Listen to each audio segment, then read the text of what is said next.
নমস্কার বন্ধুরা, আপনারা দেখছেন কুকিং হাউস অফ অনিমা। আমি আজকে তোমাদের সামনে একটা রেসিপি নিয়ে উপস্থিত হয়েছি। এটা হলো এই যে মটরের ছোলার ডাল, ইঁচড় আর আলু দিয়ে একটা রেসিপি তোমাদের সামনে শেয়ার করব।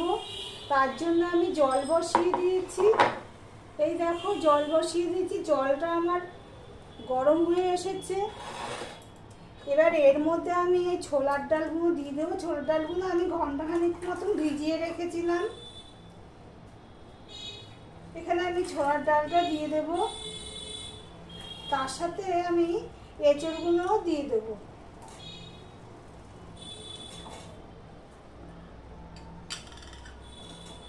এঁচড় আর ছোলার ডাল আমার দেওয়া হয়ে গেছে। এবার আমি এগুলো একটু সিদ্ধ করতে সিদ্ধ হওয়ার জন্য ওয়েট করব। বেশি সিদ্ধ করতে লাগবে না, কেননা পরে আবার সিদ্ধ হবে।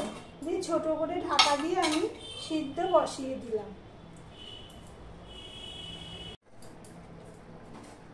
এই এঁচড় আর আলু আমি 10 মিনিট মতো ফুটিয়ে নিয়েছি, মোটামুটি সিদ্ধ হয়েছে।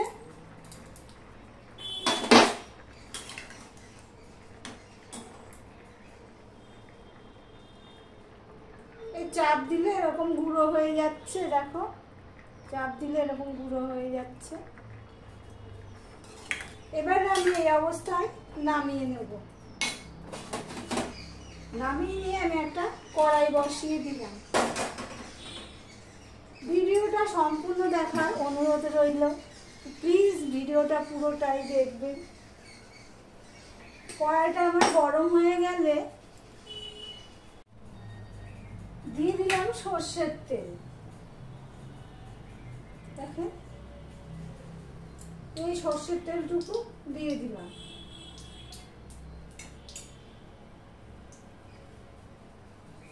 এবারে আমি, তেলটা আমার হয়ে গেছে, এবারে আমি দিয়ে দেবো 5 ফোড়ন।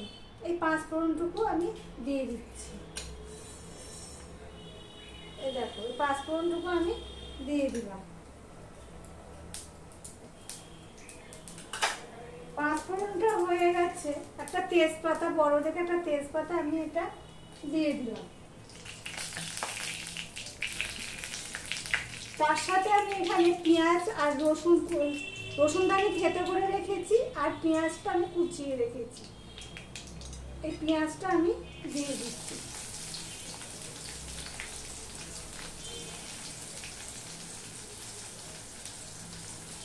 রেসিপিগুলো যদি ভালো লেগে থাকে তাহলে লাইক করবে, কমেন্ট করবে এবং সাবস্ক্রাইব করবে।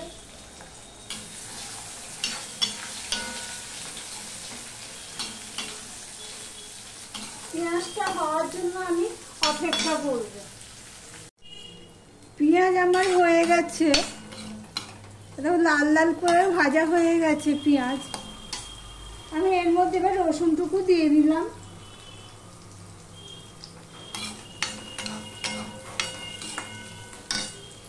আর এখানে আমি 1.5 চামচের মতো একটু আদা পেস্ট দিয়ে দিলাম।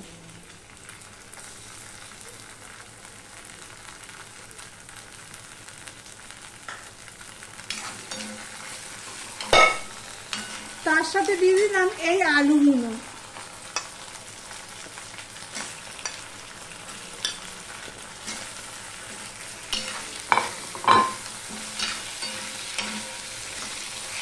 দিয়ে এবার আমি ঢাকা দিয়ে দিলাম।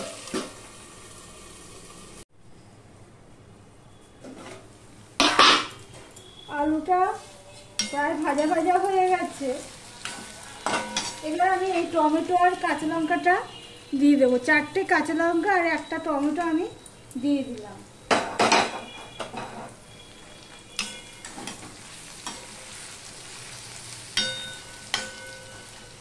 এবার একটু আদা, বাটিতে একটু জল নিয়েছিলাম, সেটা দিয়ে দিলাম। এবার একে একে আমি মশলাগুলো দিয়ে দেব। আমি সামান্য একটু লঙ্কার গুঁড়ো দেবো। এই লঙ্কার গুঁড়োটুকু দিলাম। 1 চামচ ধনের গুঁড়ো দিলাম, আর 1 চামচ জিরের গুঁড়ো দিলাম, আর দিয়ে দিলাম এই হলুদ। 1 চামচের মতো হলুদ আমি দিয়ে দিলাম, দিয়ে আর একটু নুন দিয়ে দিলাম, দিয়ে তরকারিটা আমি ভালো করে কষিয়ে নেব। তরকারিটা আমার কষানো হয়ে গেছে আলু দিয়ে। এবারে আমি এই সিদ্ধ ছোলার ডাল আর ইঁচড় এইগুলো আমি দিয়ে দেবো, দিয়ে আমি একটুখানি কষিয়ে নেব। জল থেকে তুলে নিয়েছি আমি, দিয়ে এগুলো দিয়েও একটুখানি কষিয়ে নেব।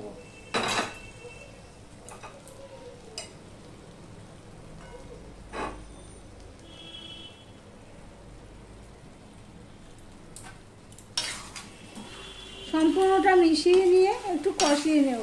ছোলার ডালটা পড়লে ইঁচড়ের মধ্যে দারুণ হয়। আমি নিরামিষ ইঁচড় রান্না করলে ওই ছোলার ডালটা একটু ছড়িয়ে দিয়ে রান্না করি, খেতে ভালোই লাগে। দিয়ে আমি আরেকটুখানি এর সাথে সম্পূর্ণ কষিয়ে নেব। আমার কাছে একটু ম্যাগি মশলা রয়েছে, আমি সেই ম্যাগি মশলাটাও এর মধ্যে আমি দিয়ে দিচ্ছি। এটা অপশনাল, তোমরা থাকলে দেবে, না থাকলে দেবে না। ম্যাগি মশলাটা ডাল যেহেতু পড়েছে খেতে ভালোই লাগে। আমি ম্যাগি মশলাটা দিয়ে দিলাম। অর্ধেক প্যাকেট ছিল, অর্ধেক প্যাকেট এর আগে খরচা করেছি, আর অর্ধেক প্যাকেট ছিল, সেটা দিয়েও আমি একটু কষিয়ে নেব। জলটা আমার শুকনো শুকনো হয়ে গেছে, এই সিদ্ধ জলটা রয়েছে ছোলা আর এঁচড়ে, সেই জলটা আমি আর একটু দিয়ে দিলাম, দিয়ে আমি একটু কষিয়ে নিচ্ছি। আমি এই চিনিটুকু দিয়ে দিলাম, বড় চামচের 1 চামচ চিনি আমি দিয়ে দিলাম, আর রঙের জন্য দিয়ে দিলাম এই কাশ্মীরি লঙ্কার গুঁড়োটুকু। দিয়ে আমি আবারও একটুখানি কষিয়ে নেব।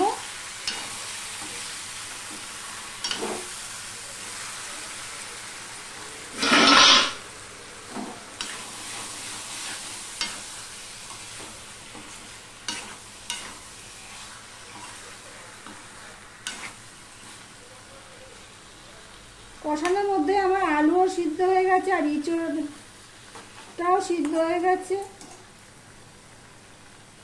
ডালটাও আমার সিদ্ধ হয়ে গেছে। এবারে আমি পরিমাণ মতন জল দিয়ে দিচ্ছি, এই সিদ্ধ জলটুকু দিয়ে দিলাম।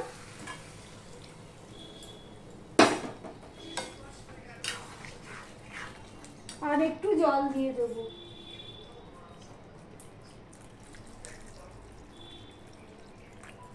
এই জলটুকু আমি দিয়ে দিলাম। এবার তরকারিটা আমি ফুটতে দেব।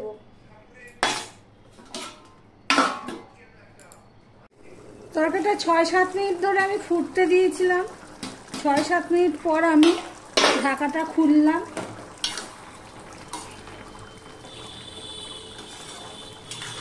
দেখো তরকারিটা আমার হয়ে গেছে।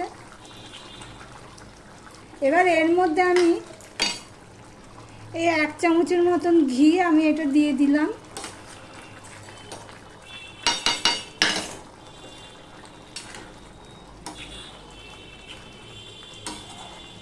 আর একটুখানি এই 1/2 চামচের মতো হবে গরম মশলা, এটা আমি দিয়ে দিলাম। নুন মিষ্টিটা আমি চেক করে নিয়েছি, নুন মিষ্টিটা আমার ঠিকই আছে। দেখো অল্প মশলায় কত সুন্দর একটা নিরামিষ রেসিপি ছোলার ডাল দিয়ে। তোমরা যদি কেউ এইভাবে রান্না করো তাও বলো, আর কেউ যদি এইভাবে রান্না নাও করো তাও কমেন্ট করে জানিও। তরকারিটা আমার হয়ে গেছে, ঠান্ডা হলে আর একটুখানি ঘনত্বটা বাড়বে। এবার আমি ঢাকা দিয়ে দিলাম, গরম মশলা দিয়েছি যেহেতু, আর গ্যাসটা আমি অফ করে দিলাম। আমি একটা ডিশে নিয়ে তোমাদের সামনে আসছি। আমি এবার একটা ডিশে নিয়ে তোমাদের সামনে চলে আসছি। এই দেখো তরকারিটার থিকনেসটা,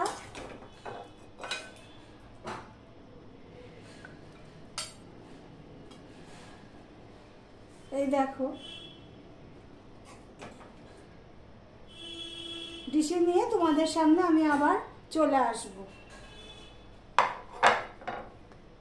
তাহলে বন্ধুরা দেখতেই পাচ্ছ কত সুন্দর দেখতে হয়েছে, দেখতে যেমন সুন্দর হয়েছে খেতেও সুন্দর হয়েছে। তাহলে বন্ধুরা আজকের মতন টাটা, আবার অন্য কোনো রেসিপি নিয়ে তোমাদের সামনে চলে আসবো প্রতিদিনের মতন।